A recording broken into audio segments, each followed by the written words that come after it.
first class. I'm like, yeah, and with that status, you also get a divorce lawyer and a parenting plan. you know, if you're not careful, It, being gone all the time. oh, hey, I get it. My, you ever been to the Utility Expo, previously known as the IQ Oh show? yeah, in Louisville. Yep. Yeah, in Louisville. So my daughter, her birthday is September 22nd, 2001.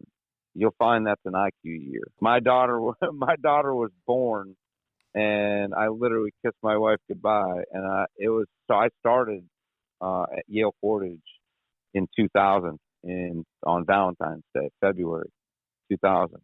So within a year of being there, I'm like, okay, this is the biggest utility show. I gotta be there. Oh no, I'm having a baby. So I literally kissed my wife goodbye, got on a flight, and went away for 5 days. That's But funny. I just went to my 10th IQ Oh just wow. this last year. Yeah. Yeah, it's an amazing show, to get out for an equipment buyer. But for somebody like me, it's good where I can get out and see people that are coming from California that we deal with, people that are coming from Houston that we deal with, Mhm. and all over instead of. Well, the one good thing about doing what I'm doing now is I left same as you. I mean, I left my corporate job with 1.6 million Hilton honor points and million miler status with Mhm. one airline, and well on my way with another. I've had two hotel nights in 2 years Oh wow, being that's nice. being Yeah. what I do. Yeah. I like to drive. So I mean I go to New York a lot.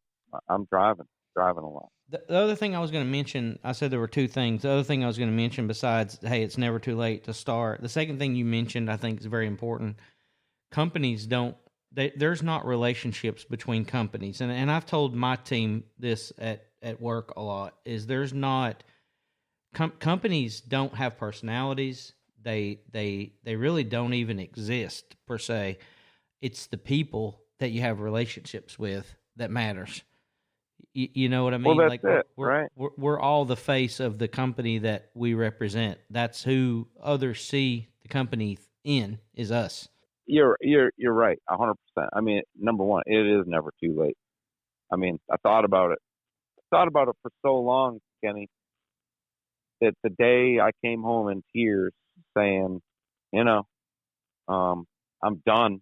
My daughter, who was 18 at the time, looked right at me and like with the straightest face, and she's like, "It is about time, Nice. literally, Dad. It's about time." And as far as the people of the company, I felt towards the end, it's tough working for a manufacturing because you're held to so many different levels of, from sales. You go out and sell it.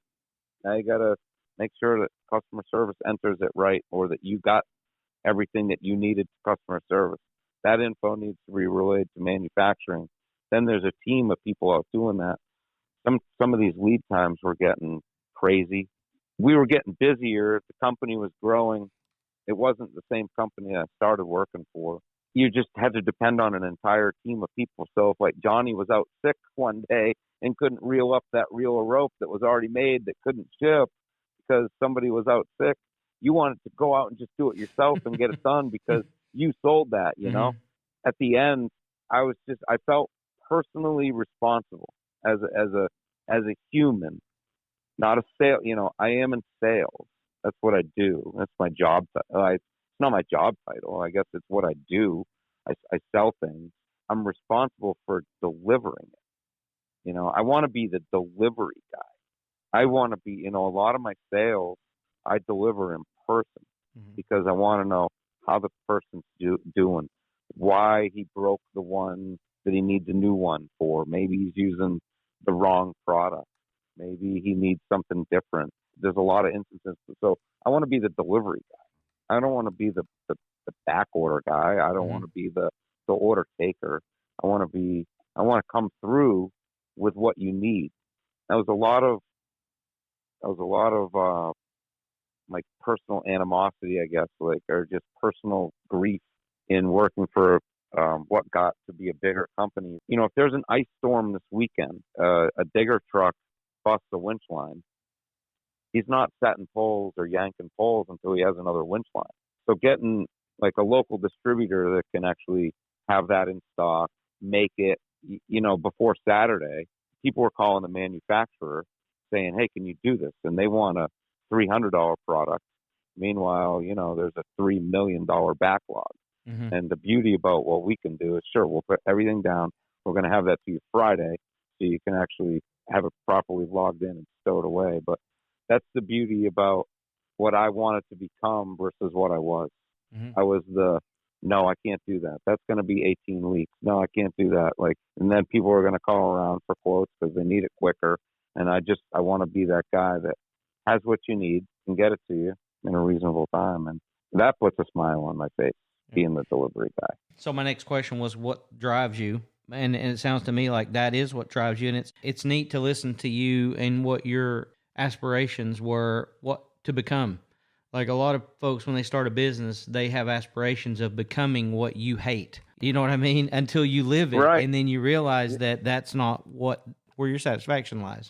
I'll admit I'm 50. I got a TikTok. And I scroll you're farther through. ahead than I am. You got it. Yeah, I scroll through every now and then, and there's this song that comes up that says, or there's this speech that comes through, and it's a guy talking that says, I was tired of working a 9-to-5 job, and then I became self-employed. Now I work 24/7. Yeah, I have seen that one. Right. Yeah. So I mean, it's true. I've been self-employed for 2 years. I haven't taken a vacation. I mean, I left 5 weeks paid vacation for no vacation in 2 years. You know, life has changed. COVID's kind of changed a lot of things. But what drives me is just all the cool things and all the cool people that need rope that you have no idea. Every day, it's rope. But that rope might be for, you know, back in Memorial Day, we did a job for Linda Greenlaw, the author of the book Perfect Storm, famous lobster woman from Maine, huge Maine celebrity, big celebrity actually, you know, for even, you know, best-selling books.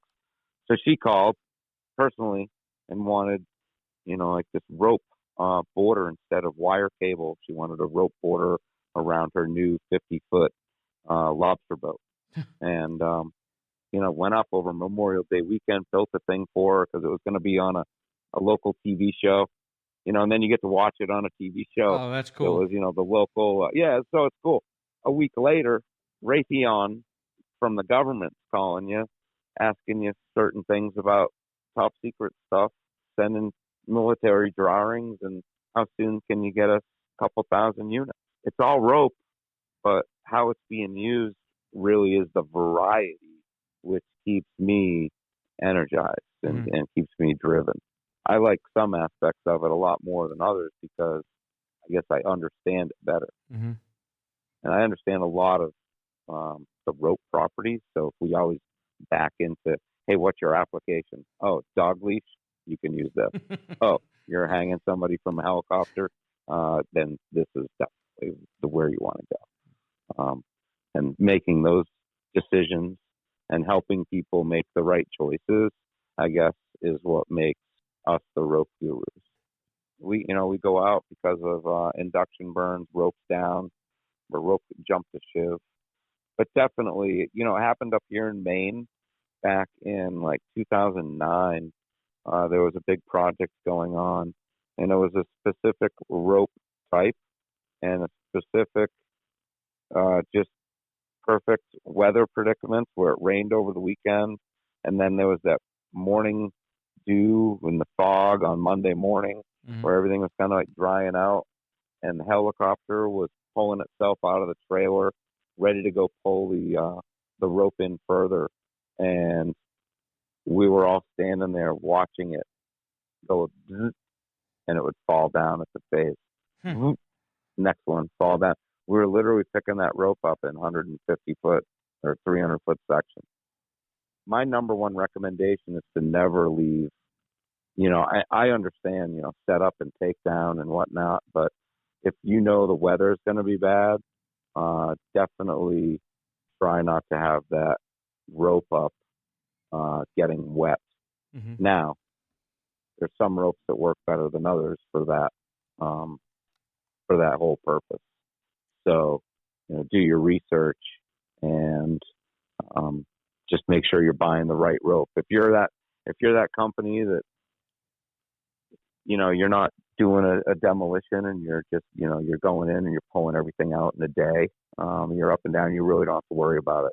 But if you are in a humid area and you're going to leave that up for over a weekend, you should really just make sure you've done the research on like what rope type and construction and fiber type you got.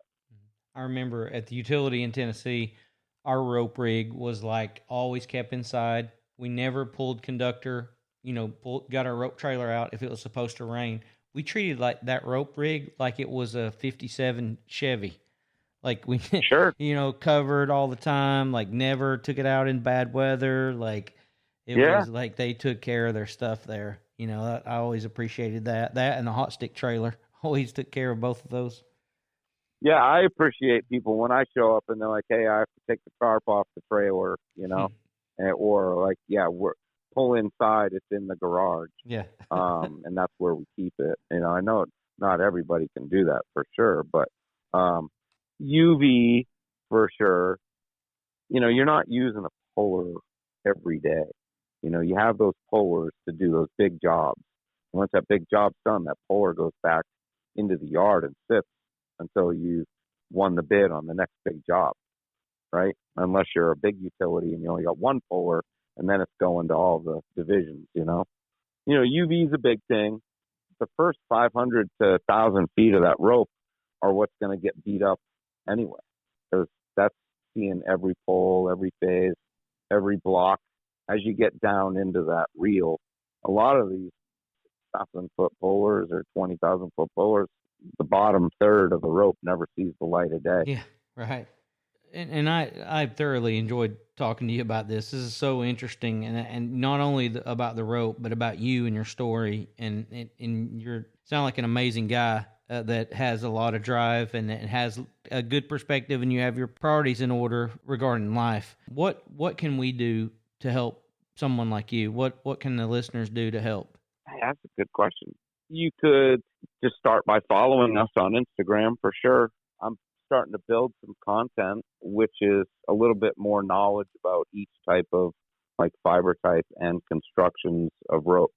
I'm a big guy that believes in, as much as I'd like to say, do all your shopping at theropeguru.com. Thank you very much. I'm really a guy that's more about just safety.